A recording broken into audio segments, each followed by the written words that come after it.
What's going on, guys? Welcome back to the channel. Or welcome to your first time here. Thought we'd start today's video out today by talking about this article here that's posted on Infowars.com. This is from November 25th, 2023. Americans face mounting food insecurity amid rising inflation and soaring prices. Food banks have found themselves amid a rock and a hard place as donations are plummeting amid surging demand. And I know here in the county where I live at, for the last 6 months or so, about every month I think that it is, the best I can remember, there's been 2 different places that are giving out food to the needy. Second Harvest Food Bank is one, and the other one I'm not sure what organization that is, but every time I come through and they're giving out food, there is literally, 100, 200 cars there lined up to take advantage of that free food resource. And I'm sure that some of these people are just trying to get something for free. It always happens. But others are definitely trying to get food, not because they're actually starving, in my opinion, but because they're trying to make ends meet. And they see getting that free food as a way to make ends meet and to stretch their money that they have a little bit further, because they're having to pay more and more at the grocery store, more and more for utilities and things like that. It's just difficult to make ends meet, and this free food will help them save, a little bit of money for that month. So they're lining up to take advantage of that. But like I said, it's at least every month it seems that they are doing this. Both these places are doing this, and it is lined up. I mean, literally 100, 200 cars at least, depending on the time of day and which place that they're giving out the food at. But there's a lot of people going through, taking advantage of that. During this last Thanksgiving, a local restaurant gave out over 1,000 Thanksgiving dinners. And people were lined up down the road. And when I came through, there was at least, from the restaurant all the way down the highway, it was at least a half a mile of cars lined up, bumper to bumper, waiting to go through and get that free Thanksgiving dinner. Like I said, some people were just trying to get free food, free things, but others, no doubt, are actually trying to make ends meet, and this is the way that they're trying to do that, by taking advantage of this free opportunities, free giveaways. Anyway, the Ver Inc., an impact technology company, has found that inflation and mounting grocery prices are preventing Americans from making donations during this holiday season. Typically, holidays are the time when American consumers are more likely to assist those in need. Those who are donating less to food banks this season cite increasing food grocery costs as the #1 reason for driving their decision, having trouble feeding themselves. The company's report reads, the tech company also revealed that the current economic climate in the U.S. prompted 72% of Americans to reduce their grocery shopping habits.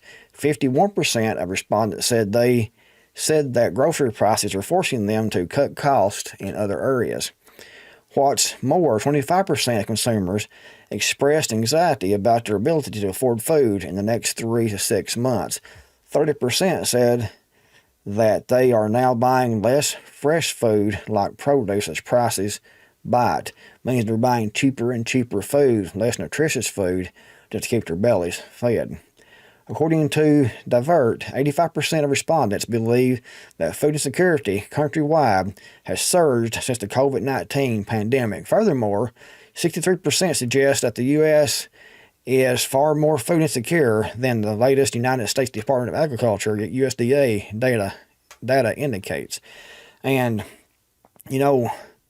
I talked about probably a year and a half ago in a video, I talked about the fact that people would start maxing their credit cards out to live to a certain standard of living, because people think that they're reasoning that if they can just last a little bit longer, that something will happen, the economy will turn around, we'll have another election that will fix the economy and things will be better. So they're just trying to live to that standard of living as long as they possibly can. They will max their credit cards out to do that. They're mortgaging their properties and things like that to try to make ends meet, because they think that eventually things will get better. And in my opinion, that's not going to happen. And when these credit cards are maxing out, when that line of credit gets cut off, people's going to be in a world of hurt, in my opinion, unfortunately.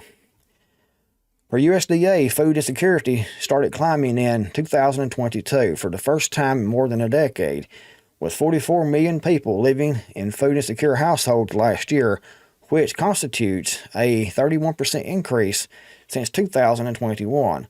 Out of this number, 13 million children were food insecure in 2022 in the U.S., a 44% spike since last year.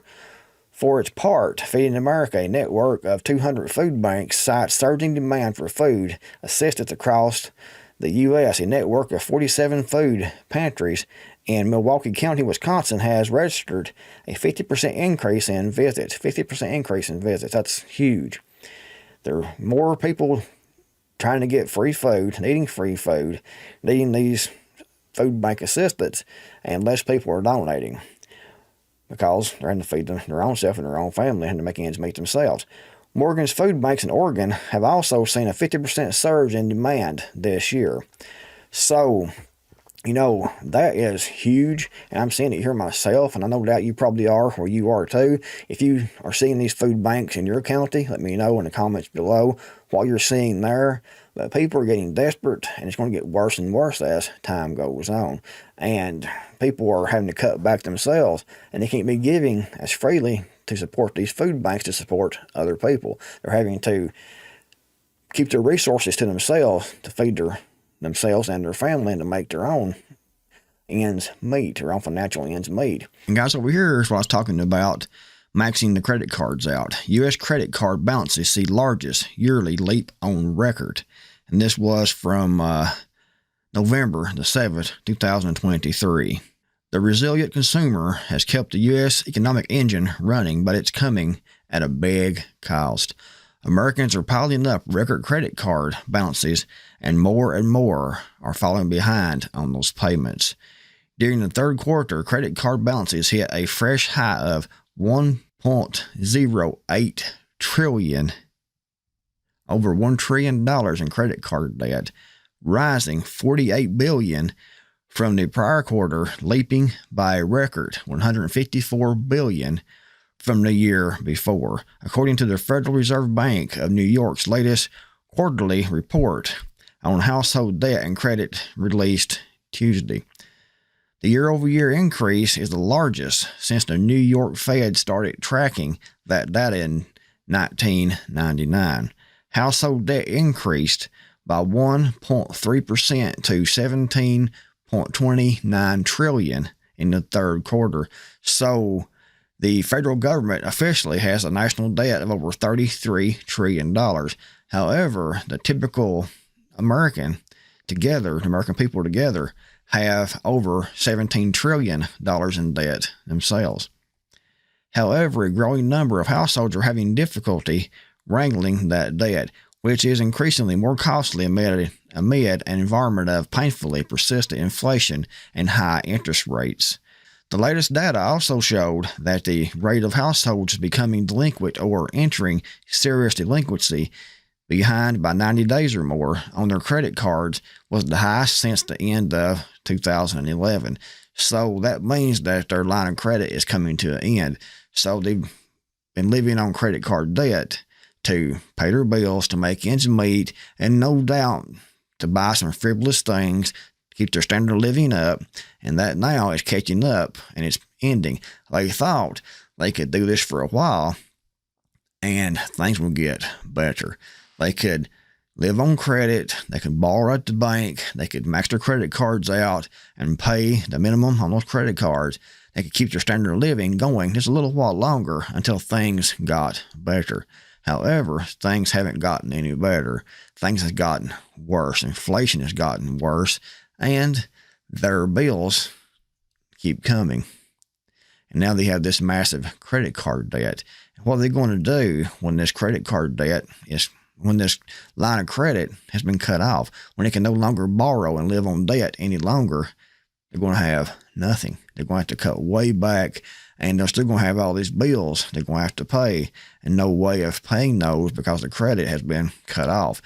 Pretty much they've been living in a fantasy world, thinking that things are going to get better if they could just hold out a little bit longer instead of cutting back when they had an opportunity to do so. they kept spending. Most people, not everyone, but most people, they kept spending because they kept trying to keep the standard of living up. They kept eating out. They kept wasting money. And now this is all coming home to roost when this line of credit has ended. They're going to be, as they say, shit out of luck, up the creek without a paddle, unfortunately. And guys, here's another article on CNN Business. America's credit card debt hits a record $1 trillion. This is published on August 8th, 2023, so, a couple of months ago. America's credit card debt levels have just notched a new but undesirable milestone. For the first time ever, they've surpassed $1 trillion, according to data released Tuesday by the Federal Reserve Bank of New York.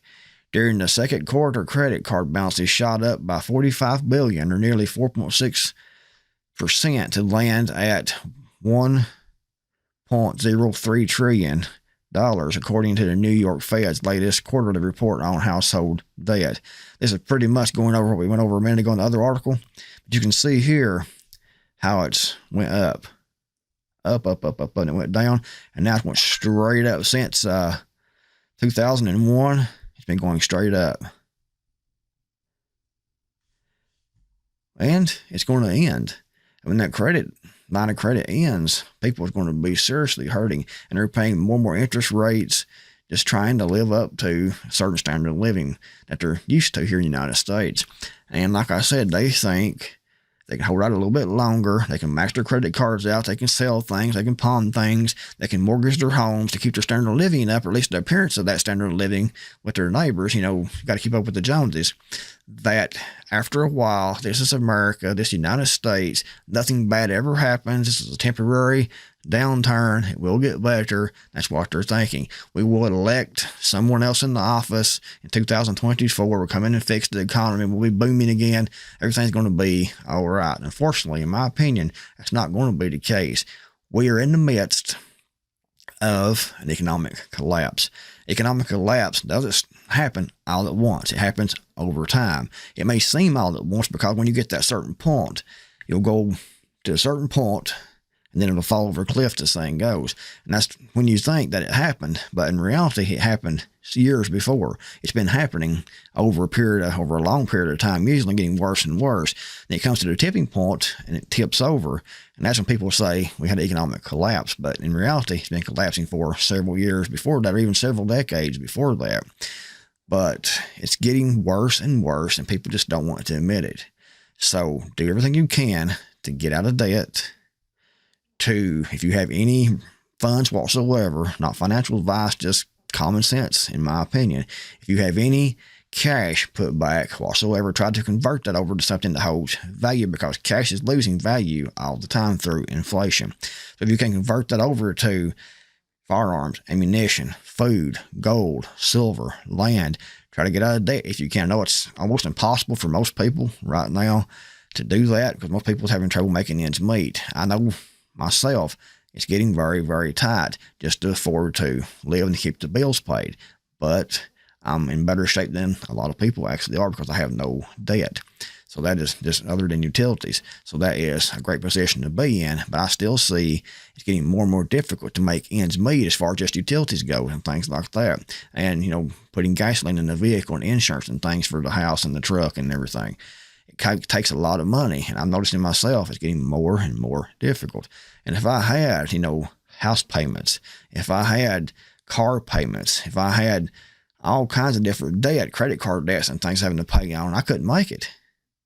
But luckily, I had forethought and seen what was coming years ago and started paying my way out of debt. And thankfully, I actually made it to that point of being out of debt. But still yet, I can tell things are getting more and more tight.